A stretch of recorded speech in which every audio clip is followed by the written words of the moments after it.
is the new 2022 BMW i4 M50, and it's the latest fast BMW. But unlike most other fast BMWs, this one is all electric. But don't count it out. It has 520 horsepower and does 0 to 60 in 3.7 seconds. And today, I'm going to review it.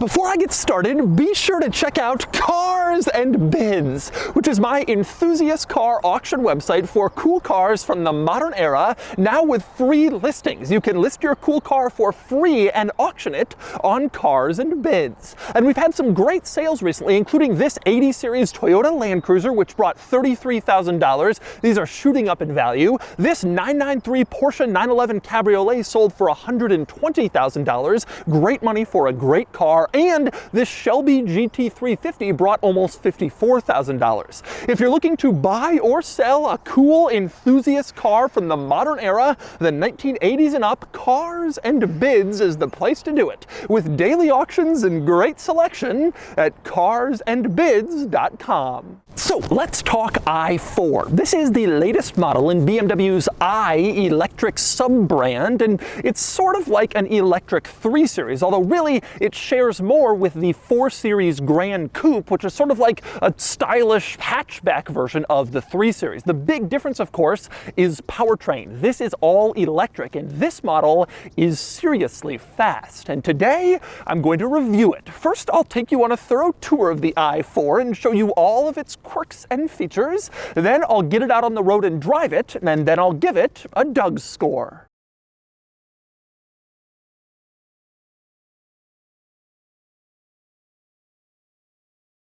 All right, I'm going to start the quirks and features of the i4 with a quick discussion of what this is.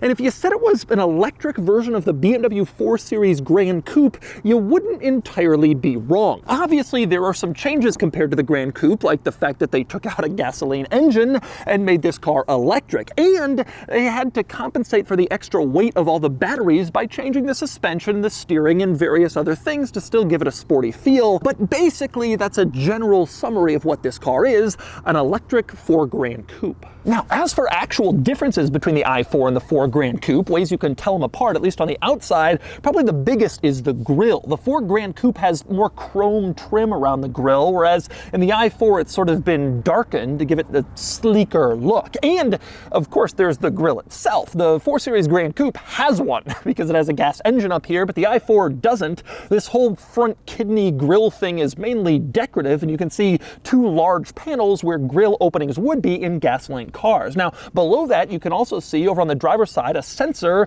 for your radar cruise control and that sort of thing, and that's the grille in the i4, or the grille, we should say. Now, another change up here is the little intakes on the sides of the grille. You can see on the sides of the bumper, again, those are fake. In the 4 Grand Coupe, these are opened up and air comes through them, again, to the engine, but not necessary in an electric car, so they're fake here, but they still share the same shape and look as the 4 Grand Coupe, just dummies with plastic coverings. And of course, the other big way you can tell this car apart in the front is the BMW logo, which has a little blue ring around it. BMW puts that blue ring on its electric models to distinguish them from gas models, which don't have the blue.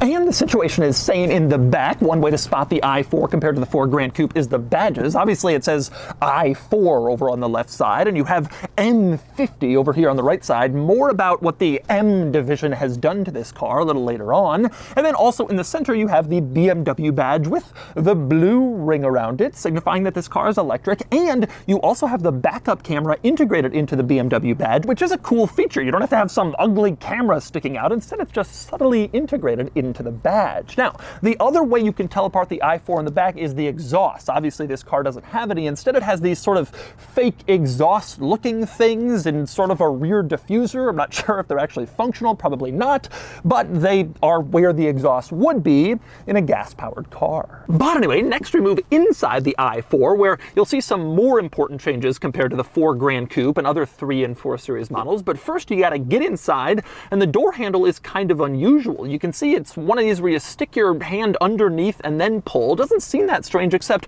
virtually all new cars have like a hoop door handle where you like stick your hand around it and pull on the whole thing to open up the door. These handles where you stick your hand beneath were common in the 90s, the 2000s, but manufacturers have largely gone away from them, but they are back with this car. But anyway, let's talk interior. The interior of this car is very similar to a new 3 Series or a 4 Series Grand Coupe. There are a few subtle differences, like the blue start-stop button, and you can also see blue trim on the gear selector. Again, that's similar to the blue ring around the BMW logo to signify electric. But the big change in here is unquestionably the massive screen situation in this car. You can see there is a huge, incredibly wide screen mounted on the dashboard, stretching all the way from the driver's side gauge cluster, basically the climate vent on the driver's side, basically all the way over to the passenger side of the dashboard, a huge screen. And it's mounted on these posts, just basically stuck on top of the dashboard, this massive vehicle screen in the i4. Now, in addition to the way this is mounted on the dashboard with these posts, the other interesting thing to notice about this screen is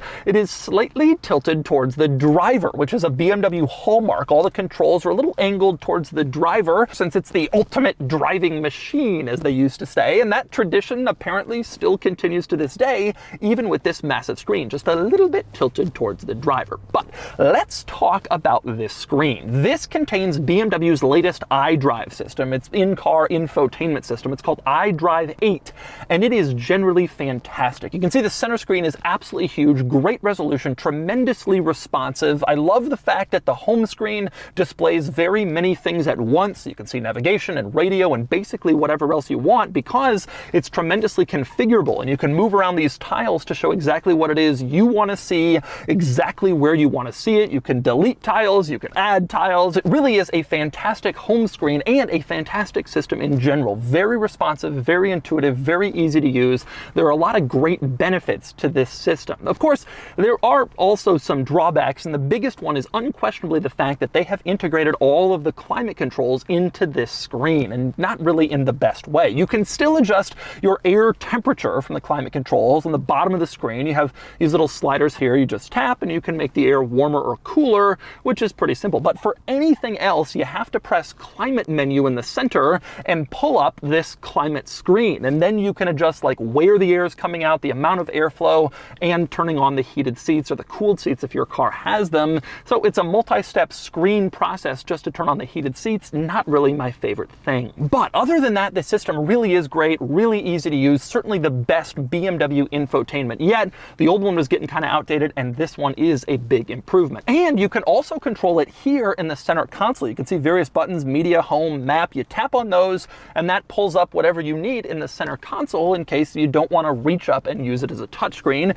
You can also still use this dial to control the screen, and you can still write on this dial. For instance, writing out a navigation destination, you can use your finger to write exactly where you want to go, and the car will recognize it with shocking accuracy. Although, disappointingly, you still have to go letter by letter, whereas some rivals let you write out entire words at once, which is obviously a little bit easier. And by the way, speaking of physical controls, it's important to point out that not everything has been integrated into this screen. You do have a few controls here in the center stack.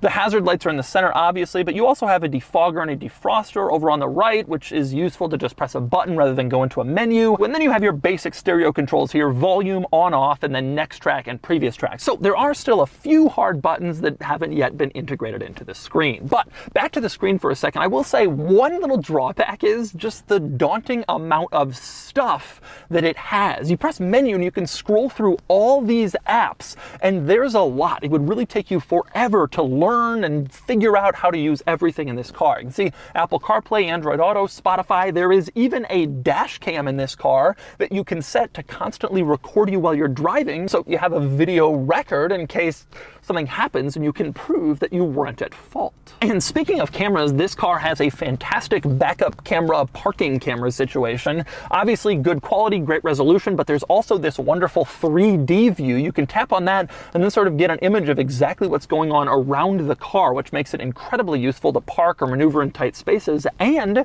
you can can see this 3D view matches the color of this car, this sort of flat gray, and that is intentional. When you get one of these, the color of your car will match the color on the screen, which is a pretty cool trick. But anyway, next up, moving over to the other half of this large screen, that would be the gauge cluster screen directly behind the steering wheel. And I gotta say, this too is a big improvement over prior BMW models, and there is a lot to like here. You get good information in this screen, and it's relatively configurable, so you can change the center display to show various different items ranging from your trip odometer to a navigation map to the music you're listening to, your phone call, whatever. There's a lot of good stuff in this screen. Now, I will say this still isn't as configurable as some rivals. Mercedes-Benz, you can have a full screen map, you can change all sorts of different things, and you can't quite do that here. In fact, this isn't even as configurable as the gauge screen in the BMW iX electric SUV I recently reviewed. It's just not quite as good, but it's better than before and very easy to use and useful with good information. And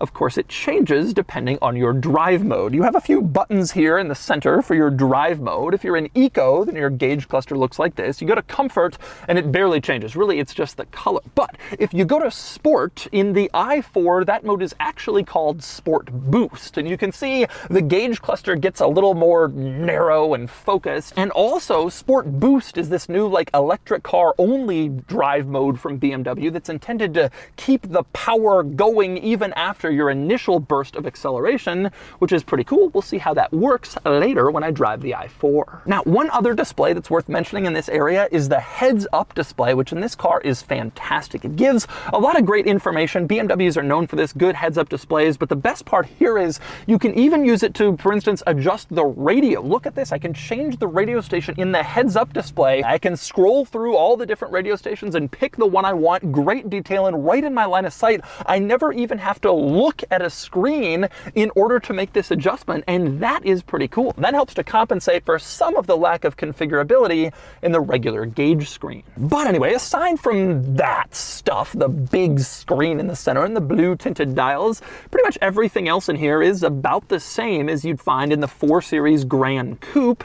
And that includes on the steering wheel on the left side, you can see the driver assist system controls. And this car has a fantastic driver assist. Of course, it will accelerate for you and brake and slow down based on the car in front of you. And it will also steer on the freeway. It's very easy to use, and it has some really great benefits. For instance, this steering wheel is capacitive touch, meaning you don't have to like jiggle it to let the car know that you're paying attention. You can just rest your hand on it and it will know and do what it's supposed to and kind of drive for you. You also can use this system to make lane changes, which is excellent. If you push the turn signal stalk down just a half push, the car will make a lane change, and it does it a lot quicker than some of the other automatic lane changing driver assist systems I've seen, which will like wait for 30 seconds before their lane change. Not in this car. It does it just like a normal person making a lane change. So really good driver assist in the i4, as good as basically any other system I've seen.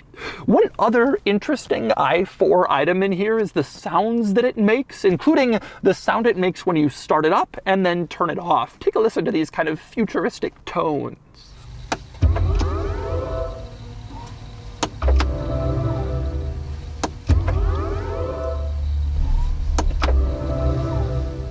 But anyway, next we move on to the back seat of the i4, and I gotta say, it is surprisingly tight back here, especially for the size of this car. This is almost 190 inches long, which isn't like full size. It's 6 inches shorter than a Honda Accord, but it's pretty much squarely in the mid-size territory, and it doesn't feel like a mid-size interior back here. You don't have a lot of legroom or knee room, especially adults, and headroom is also robbed because of the sloping roof line. You can see on the outside, it's sort of a teardrop shape, and that's reflected in headroom on the inside. You sit up straight and your head is pushing into the ceiling if you're taller. It really is not the greatest use of space in the back seat, which is a little disappointing. I'm also disappointed to see this hump in the center of the rear seat floor for like a transmission tunnel or a drive shaft, except that this is an electric car, and so it has neither of those things. You wouldn't think it would need a hump like this. Maybe they're sticking batteries in there, but either way, it certainly takes up some floor space, some foot room, in an already kind of cramped rear seat.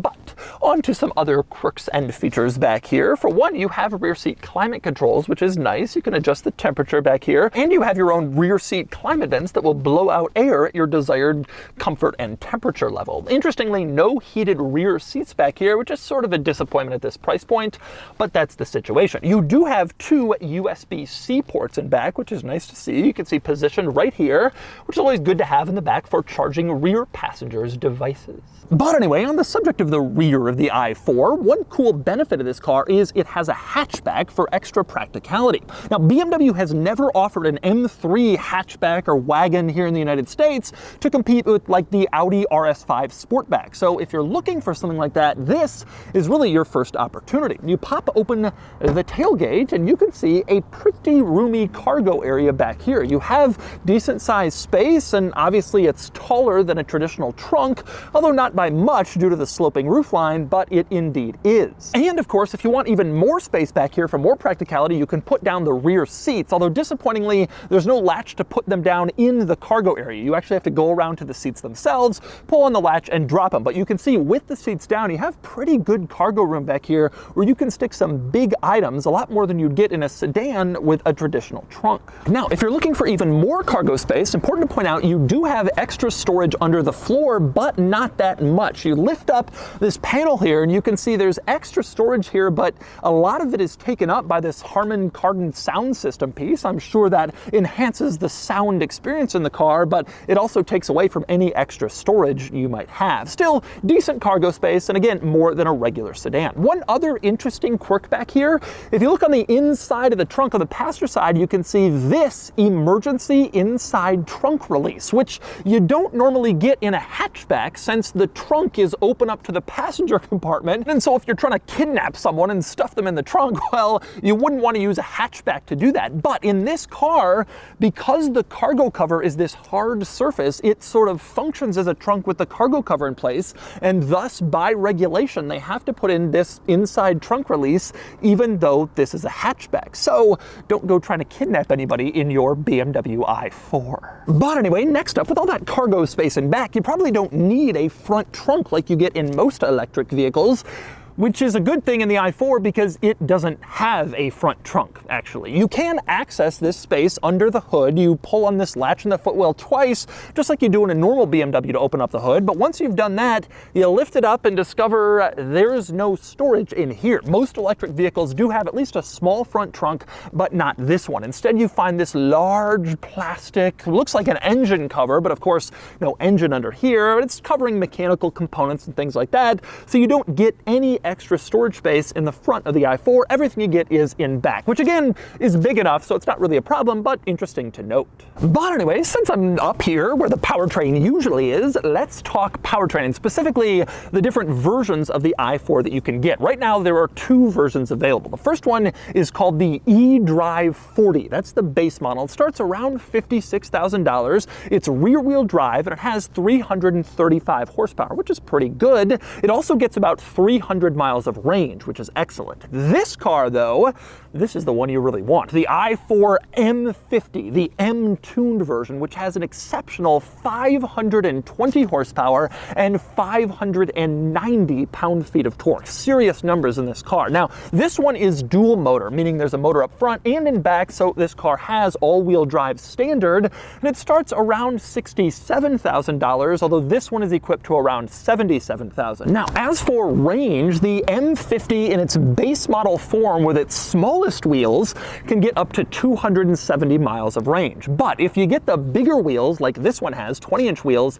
that drops to around 230 miles of range. So getting larger wheels dramatically steals range from this car. It looks better, but you're gonna have to weigh that against exactly how much range you want from your electric BMW. But I wanna go back to performance for a second. This does 0 to 60 in 3.7 seconds, like I said before, and it's the first BMW electric vehicle that has been tuned by the M division. So one could argue this is the first, like, M electric car. Now, the iX SUV will soon have its M60 version coming, which was also tuned by M, but this is the very first one. And that 3.7 second 0 to 60 time is actually competitive with the M3. BMW says the M3 with the manual transmission does 0 to 60 in like 3.8, so it's a little quicker, although the M3 with an automatic, the competition version, is like 3.1, 3.2, so this isn't as fast as that. But like I said, this starts around $67,000. A new M3 starts around $71,000. So this is competitive with an M3, both in terms of pricing and acceleration.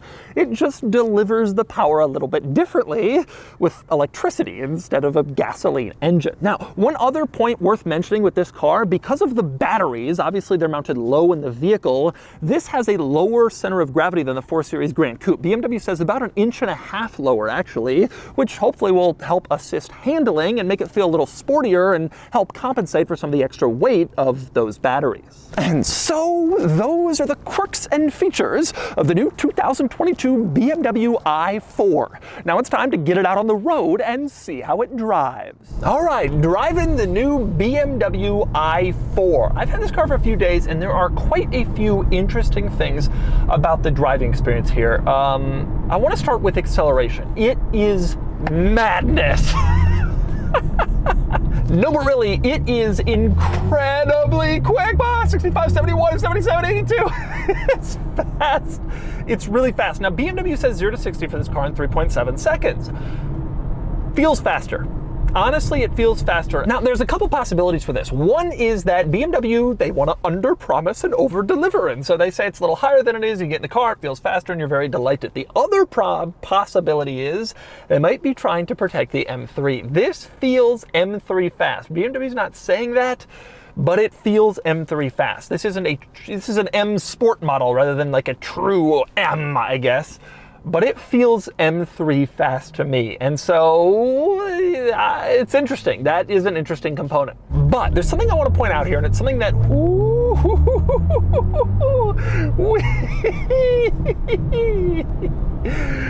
anyway, but there's something I want to point out here, and it's an interesting component. It's a problem that some electric cars have, and that would be as fast as it is, it's faster than so many gas cars, but it doesn't handle better. So a lot of electric cars have better acceleration but worse handling, and that's the case here too. Now, it's interesting. BMW has given this car incredibly quick and precise steering.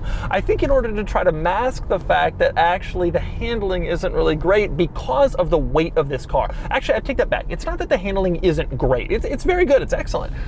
It's just not on the level of an M3. It doesn't feel that planted and sporty and exciting when you go around corners. It's a very stable car. It's excellent. It drives very well. But in terms of like real, like sporty around corner feel, you can feel the weight. You can feel that it's a pretty heavy car. The precision of the steering and the quickness of the steering feel does help to mitigate that to some extent, but it still does feel like kind of a heavy car, which makes sense because that's what it is. And you can only do so much to hide that when you're driving a car like this. Now, when you're just kind of cruising around and when you're making like quick lane changes, the steering, whoo, it's quick, and that's the thing that matters to you the most in that sort of circumstance. But if you're on like a curvy road going high speed around corners, you know, planting the back end and fast coming out, you're gonna want to be in something that doesn't quite feel this heavy, or you're gonna realize that it does feel pretty heavy, which is a little disappointing. Now, aside from the steering, handling, acceleration, there's a lot to love in this car.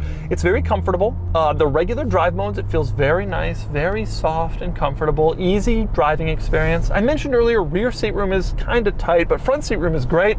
I got a lot of headroom, I got knee room, leg room, no problem. Even for a taller driver like me, it's pretty good. Now, I mentioned earlier that the driver assist technology is fantastic, and it really is. Some of the very best in this car, tremendously easy to use and very good at what it's doing. 270 miles of range with the smaller wheels, 230 with these wheels, not incredibly good, but it's great. I mean, it's good enough. 270 is good enough for probably 95% of the people, 95% of the time. And then of course you can also get the base model, which has even more range if you don't quite need the power of this one. This and the iX, the electric SUV BMW I recently reviewed last month, they give me hope for a much brighter electric BMW future than the original, the i8 and the i3. They were fine, But these are a lot better. This feels like a great all-round car, a real strong and good rival to top versions of the Model 3 and the Mach-E GT and vehicles like that. This is on that level, and there's a lot to like here. And so that's the new BMW i4. This car has a lot of benefits. Near M3 performance and a handsome design, hatchback body with good technology, and it's all electric. The i4 doesn't have the distinctive styling of some electric vehicles, but there are a lot of other benefits. And now it's time to give the i4 a Doug score. And the Doug score is here, 65 out of 100, which places the i4 here against other similar cars and electric rivals. Frankly, it does well, though the i4 loses to two big competitors, the Tesla Model 3 Performance and the new BMW M3. The Model 3 Performance is faster and higher tech, and while the i4 is better looking and nicer inside, it's not enough to overcome Tesla's advantage. Meanwhile, the M3 has a lot of benefits the i4 does, but it's just more fun, especially in terms of handling. But the M3 is also more expensive. Overall, the i4 is a really good effort, and if you're an M3 fan who wants an electric car, or an electric car fan who doesn't want a Tesla, this is pretty compelling.